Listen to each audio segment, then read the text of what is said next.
Hi, and welcome back to Quilting Confections for your Friday update. I'm Heather, and today I have a techniques video for you. It's a simple table topper made from a fat quarter in a striped fabric. It could be a border print as well.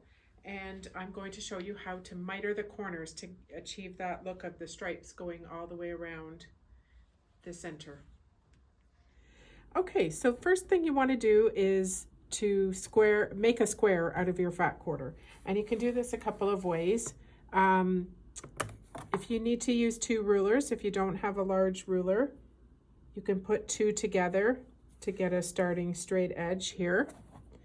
If you do have one of these nice big rulers, you can get it done in a couple of cuts. So I'm going to place it here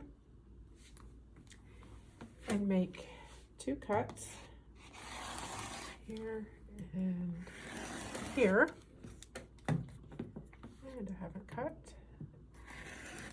There we go. And then now we know these two sides are square. We're going to turn it around, and now we're going to square up the other two sides. So, and you can choose, try and get the largest square you can out of this. So I'm going to square it up to 19 inches.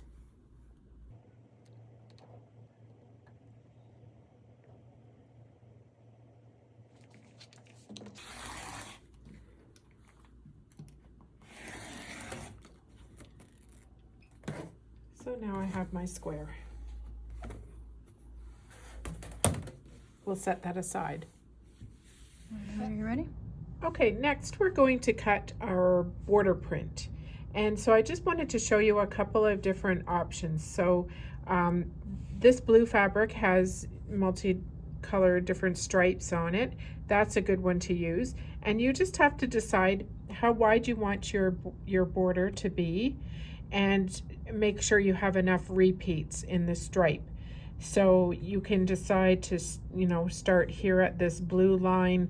So you're going to cut along the blue line here, you'll cut it here so that it's always the same. So it's just a decision you have to make.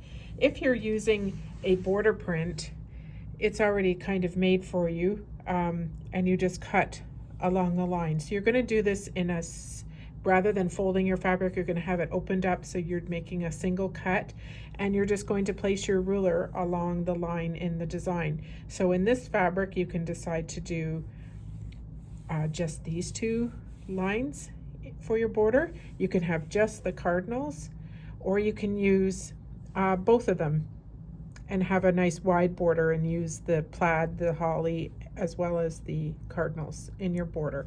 You just have to make sure that you have 4 repeats in your fabric, which you do in this one.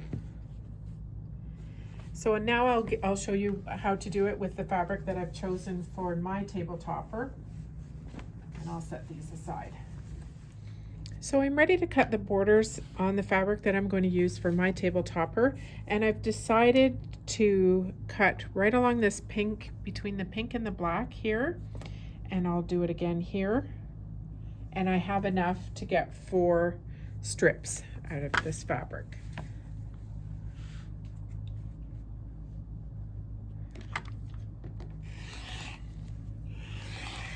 So I'm going to stop before I get to the edge of my ruler, and then I'll bring it down,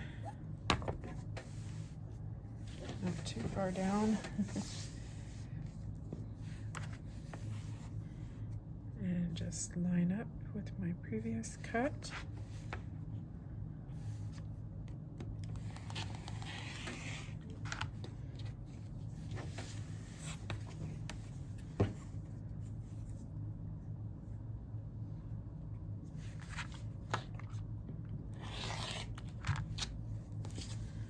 So there's the first cut, and now back here.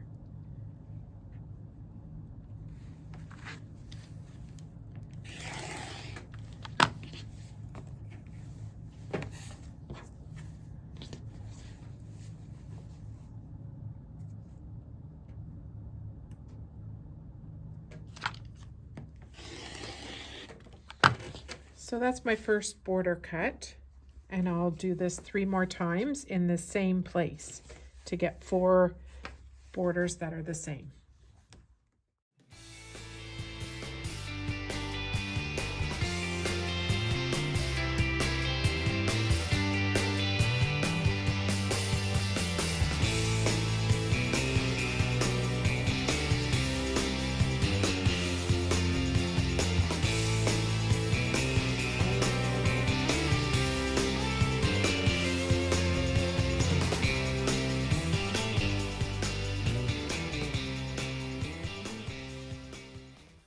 Okay, so now we're ready to attach the borders to our center square. And what you will need is enough of your border print overhanging the both ends of your square by the width of your border, at least. With a, maybe even an extra inch would give you some wiggle room.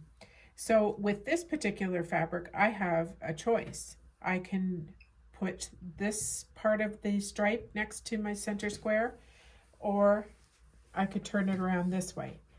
So you're going to just choose whichever way pleases you. I think I would prefer this edge next to my purple center. So I'm going to be sewing all of my borders with that kind of scallop print on the inside, and it kind of creates another little border detail there. So we will go to the sewing machine in a moment. So what we need to do is find the center of this square, find the center of your border, and you can pin it to the center square right sides together. And what you're going to do is stitch from the 1/4 inch. You're going to make a 1/4 inch mark with your marking pen on all 4 corners, and you're going to start a 1/4 inch in from the edge and stitch to the other 1/4 inch on the other side. And I'll show you that on the sewing machine. All right, so now I have my piece ready to sew. I have a 1/4 inch marked with a water-soluble marker there, and I've marked the center points on the square as well as the center points on the border print. So I'm going to stitch from this dot to the dot on the other end.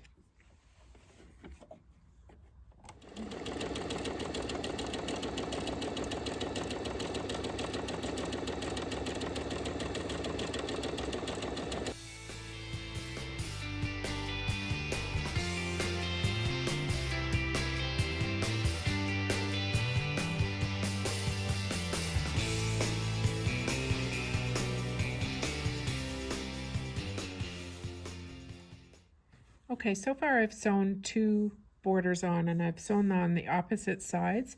Then the other 2 sides gets a little bit tricky. You need to sew here, and the idea is you're starting and stopping at right at the 1/4 inch marks here. And so I will pin this on, and I'll try to show you the best I can how you get right up into this point here.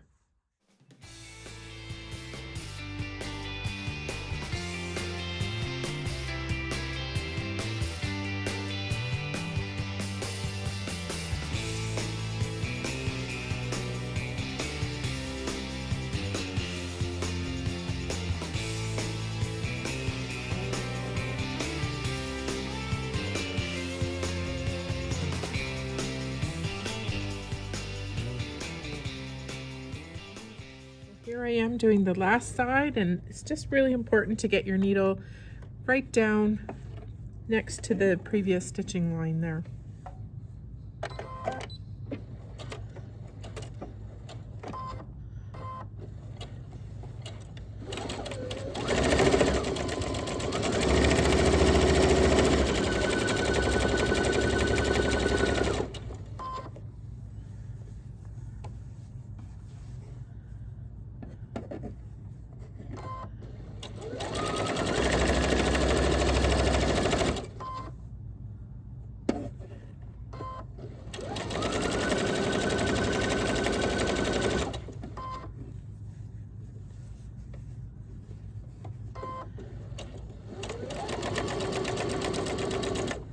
Here I am coming up to the last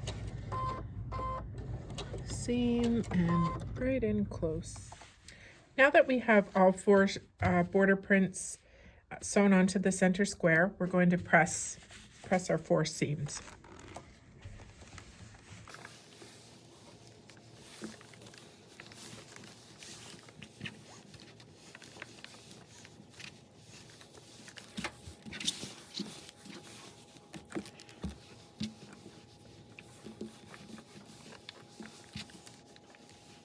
All right, so now we're going to actually do the miter on these corners. So I have one border laying out straight out like this, and this one is going to come over top, and we're going to fold the top one underneath, and so that this fold is at a 45-degree angle. Theoretically, this, when you fold this piece under, it should line up with the border print underneath. And then you take your square ruler and check. So let's see, I'm putting the 45-degree line right on the fold, and that's looking good. And then you want to see that the edges are also at a 45 nice square corner there. And then we can do a little bit of shifting to make sure that our lines are lining up nicely here. And you can just shift. Except this bottom one has to come over a bit so that each of these points are lining up. And there's a lot of them on this particular fabric. So I probably should have had more pins handy. So there, all the way along, those are lining up nicely. Just pull that out a little bit. There, and we'll check it again. And that's looking pretty good. So now you can press that in place.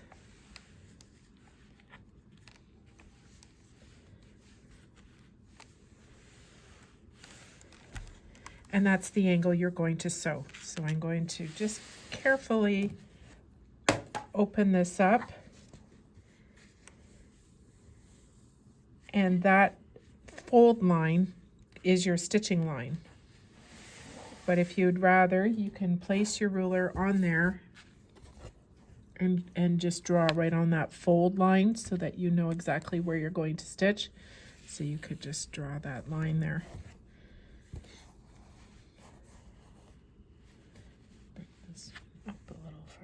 Here.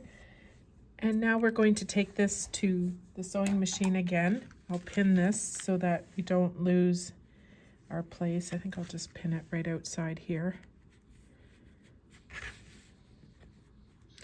You don't want to lose that positioning that you carefully made there. And you're going to sew right from this point where your stitches meet in the corner, and you're going to stitch right out to the edge. All right, so I'm ready to sew my seam, but I'd like to be able to see a little better, so I'm going to switch out my J-foot for an open toe foot. And you're going to start stitching right where the previous stitches meet, being careful not to catch the fabric underneath from your square. And I'm going to stitch in place. And stitch right out to the edge.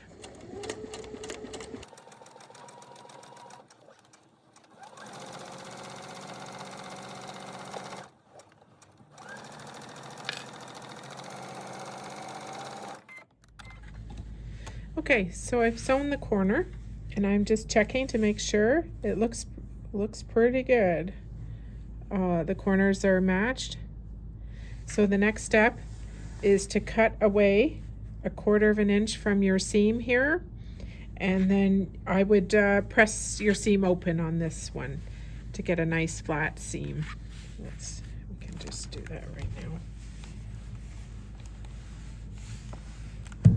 There, that looks pretty good. A little bit off up here, but that's pretty good. All these other points are matching up nicely. Hope you enjoyed that and you learned a few tips about how to achieve a nice mitered corner. It's something that you can use with striped or border prints. It's also something that you can use when you're putting a border on a quilt, that if you have an inner border as well as a plain border on the outside, it doesn't have to be a stripe. But if you have two pieces of fabric that you're joining up in the corners, it will work for that as well. And if you're interested in just making a little table topper like this to try it out, we have kits in the store and they're called 1+1 table toppers. So it's 1 meter of a stripe or a border print, 1 fat quarter, and we also include a matching binding in the kits as well. So you would search up 1+1. A couple of other things just to remind you about before I sign off is our in-store block of the month called Wind Chimes has already begun, and you're able to still sign up if you'd like until the end of September. We'll take new registrants for that, and it's a 12-month program. And also we have our quilt along starting October 5th, and that's on our Facebook page, or it's a Facebook group. So you can join up. There'll be a link following this video to join up, and it's called Taffy. So I hope to see you in that group, or come on in and sign up for Wind Chimes. Thanks for joining me today. Don't forget to subscribe to our YouTube channel. You can like us on Facebook and Instagram, and you can go to the website, and right at the bottom of our homepage you can sign up for our email so you're always up to date at what's happening at Quilting Confections. Thanks a lot, and I'll see you next time.